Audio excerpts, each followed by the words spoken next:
విశాఖ ఉక్కుని దాదాపు ప్రైవేటైజేషన్ అయిపోయింది అనుకున్నటువంటి సమయంలో నరేంద్ర మోడీ గారి ప్రభుత్వం పెద్ద ఎత్తున ప్యాకేజ్ ఇచ్చి ఆదుకున్నటువంటి సందర్భం మనంతా గ్రహించాలి. ఇంకోటి గత 10 సంవత్సరాలుగా ఏ స్టీల్ మినిస్టర్ కూడా విశాఖ ప్లాంట్కి పోలే.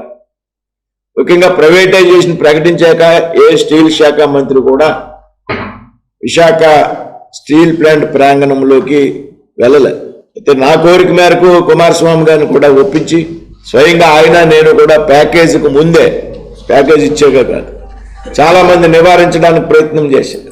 పెద్ద ఎత్తున ఆందోళన చేస్తారు, ఇబ్బందులు ఉంటాయి, మీరు వెళ్ళొద్దు అన్నప్పటికీ కూడా రేపు వెళ్దాం, కార్మికులతో మాట్లాడదాం, యజమానులతో మాట్లాడదాం, యూనియన్స్తో మాట్లాడదాం, సమస్యని మరింత లోతుగా అధ్యయనం చేద్దామని కుమారస్వామి గారిని కన్విన్స్ చేసి ఆయన వెళ్ళి స్టీల్ ప్లాంట్కి వెళ్ళి 2 రోజులు అక్కడ ఉండడం జరిగింది. ఆ సందర్భంగా ఒక అవగాహనకు వచ్చి ఆ మేరకు ఆ తర్వాత నిర్మలా సీతారామన్ గారిని కానీ ప్రధానమంత్రి గారు కానీ కలవడం ద్వారా, అమిత్ షా గారిని కలవడం ద్వారా దాని యొక్క ప్యాకేజ్ ఇవ్వాల్సినటువంటి అవసరాన్ని చెప్పిన మీదట పెద్ద ఎత్తున ప్యాకేజ్ ఇవ్వడం.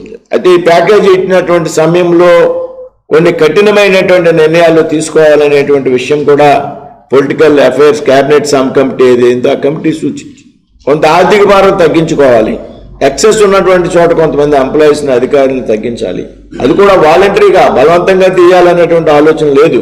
విఆర్ఎస్ ప్రకటించింది. విఆర్ఎస్ లో ఎవరైతే ముందుకొచ్చారో వారందరికీ కూడా అన్ని రకాల బెనిఫిట్స్ ఇస్తూ స్వచ్ఛంద పదవీ విరమణకు అంగీకరించడం జరిగింది. అయితే ఈ కఠినమైనటువంటి విశాఖ స్టీల్ ప్లాంట్ గాడిన పడాలి, ఇవాళ ఇచ్చినటువంటి ప్యాకేజీ ఆధారంగా దాని నష్టాల బారి నుండి పైకి తీసుకురావాలి, రాబోయే రోజుల్లో లాభాల మార్గంలో నడిపించాలనేటువంటి ఆలోచనతో ఈ నిర్ణయాలు అమలు చేస్తుంది. ఇది కార్మికులకు వ్యతిరేకంగా కాదు, ట్రేడ్ యూనియన్స్ కు వ్యతిరేకంగా కాదు, అయితే ఉద్యోగుల యొక్క పొట్ట కొట్టాలన్న ఆలోచన కేంద్ర ప్రభుత్వానికి లేదు.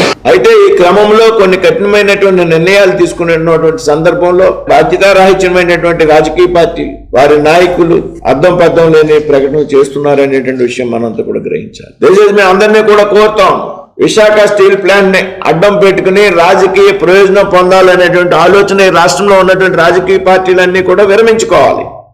నిజంగా మీకు విశాఖ స్టీల్ ప్లాంట్ భవిష్యత్తుపై మీకు నమ్మకం ఉంటే, విశాఖ స్టీల్ ప్లాంట్ భవిష్యత్తును మీరు కోరుకునేవారైతే, విశాఖ స్టీల్ ప్లాంట్ లో పనిచేసేటువంటి కార్మికుల కుటుంబాల యొక్క ప్రయోజనాలు మీరు కోరుకున్నట్లయితే ఈ విధమైనటువంటి గందరగోళ పరిస్థితులు దారితీసేటువంటి ప్రకటనలు కానీ విమర్శలు కానీ మానుకోవాలని ఈ రాష్ట్రంలో ఉన్నటువంటి రాజకీయ పక్షాలందరికీ కూడా సవినయంగా మనవి చేస్తుంది. దీన్ని అడ్డం పెట్టుకుని రాజకీయ ప్రయోజనాలు పొందాలనేటువంటి ఆలోచన ఏదైతే ఉందో ఇది బాధ్యత రాహిత్యం. కాబట్టి అటువంటి ప్రకటనలు మానుకోవాలి. విశాఖ స్టీల్ ప్లాంట్ భవిష్యత్తుకి రాబోయేటువంటి రోజుల్లో ఎటువంటి డోకా ఉండదు అనేటువంటి విషయాన్ని సందర్భంగా స్పష్టం చేస్తుంది. విన్నారు కదా, మన ఆంధ్రప్రదేశ్కి చెందిన బీజేపీ నాయకులు కేంద్ర ఉక్కు శాఖ సహాయ మంత్రి శ్రీ శ్రీనివాస్ వర్మ గారు మాట్లాడిన మాటలు. విశాఖ ఉక్కు ఫ్యాక్టరీకి భవిష్యత్తులో ఎటువంటి డోకా లేదు ఆయన చెప్తున్నారు ఇక్కడ. అయితే ఇదే శ్రీనివాస్ వర్మ గారు పార్లమెంట్లో ఏం చెప్పారు 2 నెలల క్రితం, విశాఖపట్నం స్టీల్ ప్లాంట్కి 100% కూడా పెట్టుబడుల ఉపసంహరణ జరుగుతోంది అని ఒక రాజ్యసభ సభ్యుడు అడిగిన ప్రశ్నకు సమాధానంగా చెప్పారు.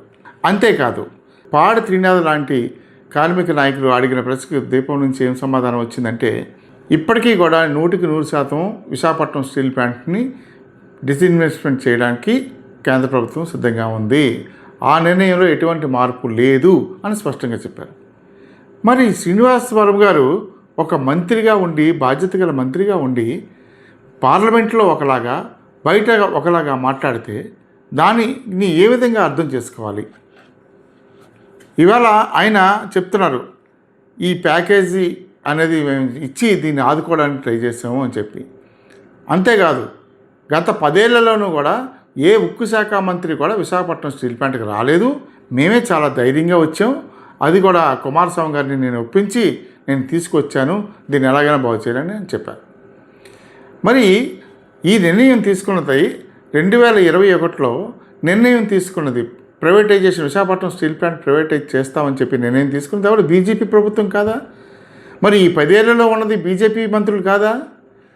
మరి ఎవరూ రాలేదు, సాహసించలేదు, నేనే సాహసించానంటే దాని అర్థం ఏంటి? ఏం చేసుకోవాలి అంటే మీరు ఈ విశాఖపట్నం ఉక్కు ఫ్యాక్టరీని ప్రైవేటైజ్ చేయడానికి చేసిన నిర్ణయం తీసుకున్న తర్వాత ఏ మంత్రి రాలేదంటే వారికి ధైర్యం లేదు, నాకు మాత్రం ధైర్యం ఉంది, నేను తెలుగువాడిని కనుక నేను ప్రైవేటైజ్ చేసేసేటప్పటికి నేను ఎలాగైనా నేను ఇందులో భాగం పంచుకుంటానని తెలుగు ప్రజలకు ద్రోహం చేసే మంత్రిగా మీరున్నారా?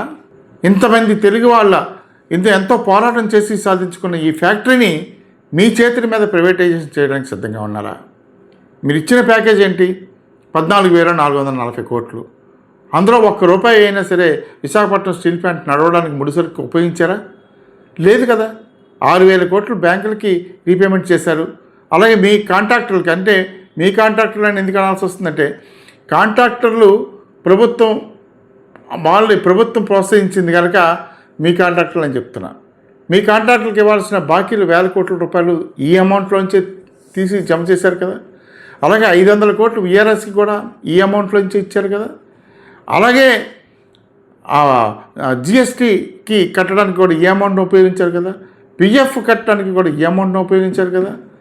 మరి ఎన్ని చేసి మీరు ముడిసరుకు ఏమి ఇచ్చారు? ఏమి ఇవ్వలేదే. మీరు 33,000 కోట్లు మొత్తం అప్పు ఉంది స్టీల్ ప్లాంట్కి. మొత్తం 33,000 కోట్ల రూపాయలు అడిగారు. ఏమి మీరు 16 లక్షల కోట్ల రూపాయలు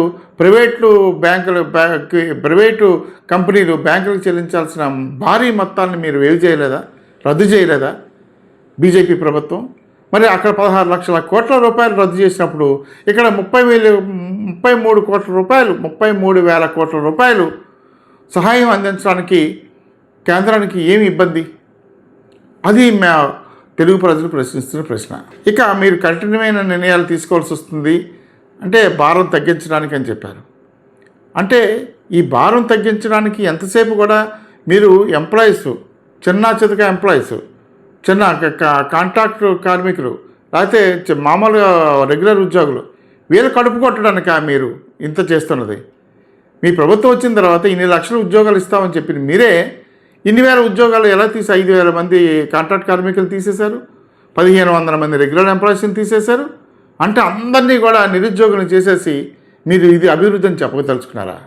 మీరేంటి ఇలా మాట్లాడుతున్నారు? తర్వాత మీరు మళ్ళీ ఈ ప్రైవేటీకరణకు సంబంధించి పార్లమెంట్లో ఒకలాగాను ఇక్కడ ఒకలాగా మాట్లాడితే అది జనం ఏమి తెలివి తక్కువలు గొర్రెలు అనుకుంటున్నారా? మీరు జనం అర్థం చేసుకోలేరా? మీరు మాట్లాడేటప్పుడు ఎక్కడైనా సరే ఒకే మాట మాట్లాడితే అది సబుగా ఉంటుంది. కానీ ఒక కేంద్ర మంత్రిగా ఉండి తెలుగు ప్రజల గుండెల మీద తన్నేస్తే ఇది ఎంత ఘోరమైన పనో మీరు ఒకసారి ఆలోచించుకోండి.